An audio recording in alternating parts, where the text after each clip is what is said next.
Yang Feng looked at me with wide eyes. His eyes were filled with fear.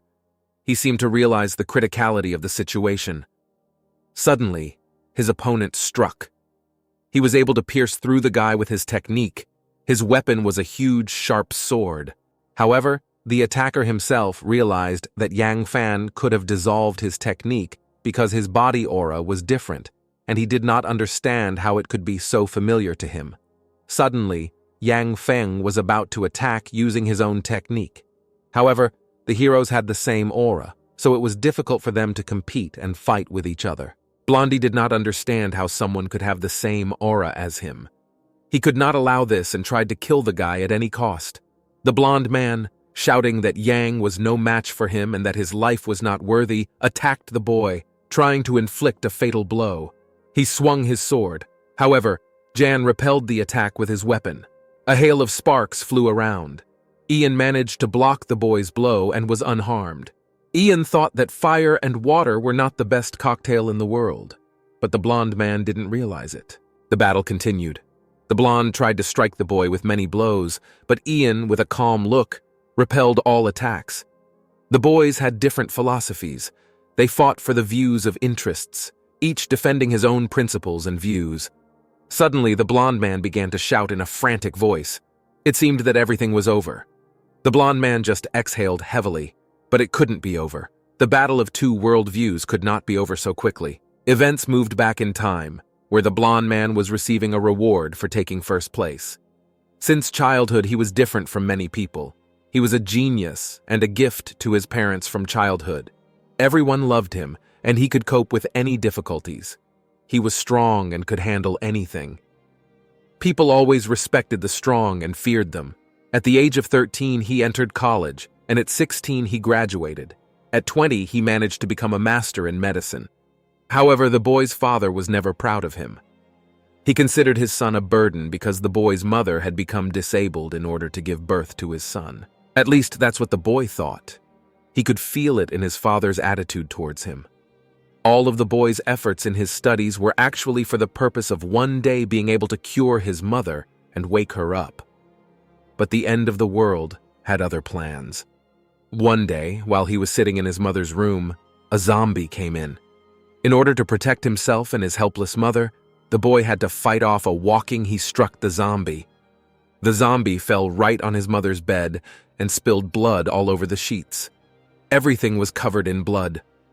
Suddenly, the boy noticed that his mother began to react. It seemed that the dead zombie was making her move. The boy had accidentally found a way to save his mother. It gave him hope that day. The mother began to recover step by step and get better. She was able to sit up and breathe freely.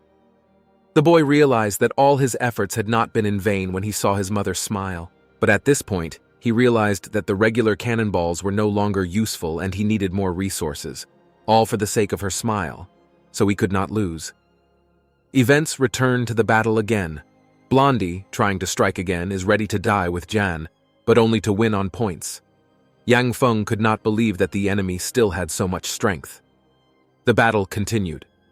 Yang realized that the power of water would not help him, so he could only suck the man's soul. Jan tried. He did not want to die or lose to the enemy. The hero tried to avoid the attack because that rose was more powerful than all the attacks up to that point. He tried to gather all the strength he had left. Yang tried to counterattack and tried to take the blonde man's soul. He struck right in the chest of the poor man, who did not expect such a turn of events. There was an incredible explosion. Flames and a blast wave engulfed everything around. The battlefield was scorched earth, and sparks flew from the sky. Yang was lying in the middle of the ground, bleeding. The explosion had blown off his arm and leg. He was making deathly moans. Yang Feng was the winner of the battle, but at what cost? He was happy to have won and to have survived. Suddenly, he summoned his shadow. The shadow immediately appeared in front of him. It got down on one knee and waited for the hero's next move. Every time Yang absorbed a soul and turned it into a shadow with his skill, he could view its memories. Ian saw what had happened to the mother of the blonde shadow soul, and he wanted to tell her about it. He began by saying that he had once had to protect a woman himself who needed help. At the time, Yan was still a member of the Celestial Wheel, but what he saw was different from the memories of the shadow. The events are transferred to Jan's memories, where two men were standing in front of a strong door. They were on duty near the cell. However, Jan did not understand why they were guarding the door and who was inside. However, the bald man who stood with the man at the door advised him to look inside and take a look, but he warned him that it could be dangerous. But Jan was not worried or afraid. He asked what could be so scary. However, the head of the base forbade anyone to look into the cell, and all violators were shot on the spot. Suddenly, the bald man regretted what he had said, because it was classified information. However, Jan was not afraid of this and wanted to see it at any cost, even though he could die. He managed to get a look inside. What he saw was not a human being or even a zombie. Events returned to the battlefield. Ian, using the power of symbiosis, was able to regain his lost limbs. He told the shadow all his memories. Also, Ian believed that his mother could have been bitten by a zombie long ago, and the sensors could have failed. Then Ian realized that the leader of the Sky Ring was just a madman who thought he was God. But there seemed to be no normal people left in that crazy post-apocalyptic world. Then he began to doubt whether he himself was normal, because killing people, even without the slightest manifestation of conscience, was not normal. But the hero believed that there had to be some kind of force that could put everything back in its place. And if he could collect the 5 rings, he could restore the world. And if such a day came, he would like to spend time with Qing Shui. They planned to go to the park, eat ice cream, and have a good time. But even if they couldn't go together, he planned to invite everyone else. Suddenly, a black balloon appeared, telling Jan that he had become skilled enough to meet with God. The strange balloon also told him that the transition was about to begin. Jan felt a strange, irresistible force that was about to pull him in.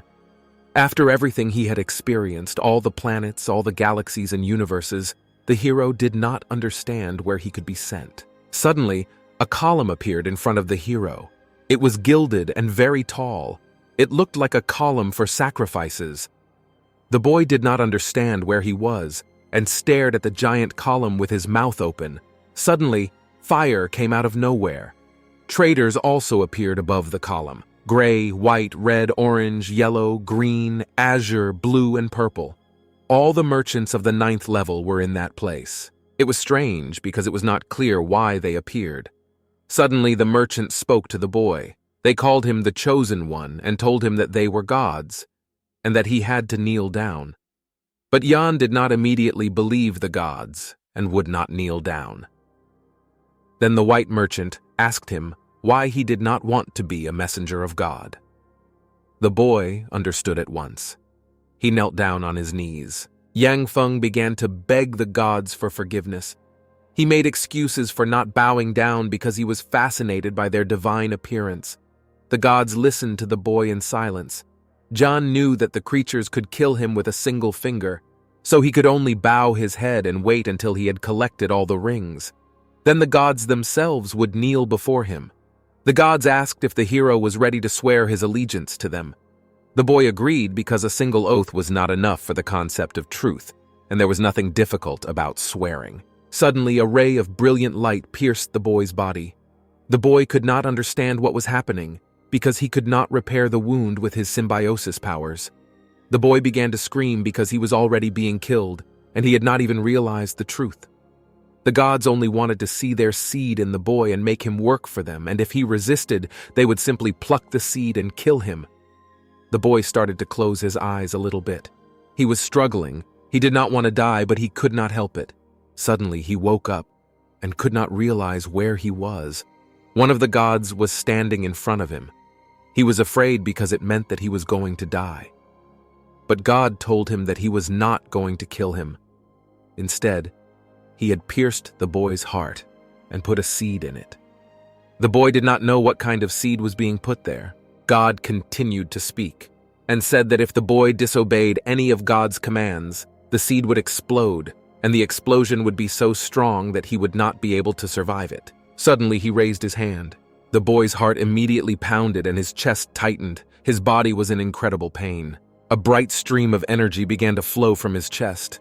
God replied that they had given him all his powers. Yang Feng realized that it was because of the gods that the world was the way it was. God did not object, for they had created the world as it was. Yang Feng began to blame the gods for destroying the world.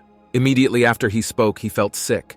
Blood gushed out of his mole and he could not move. God warned him again that if he disobeyed, his seed would sprout and kill him. God continued. When he asked the boy a question, he said that the gods wanted the world to be like this. Furthermore, it was not so bad for people like Yan during the apocalypse. And if it hadn't been for the end of the world, Jan would have remained a simple man. He would have lived an unremarkable life, and no one would have cared about him except for a few people.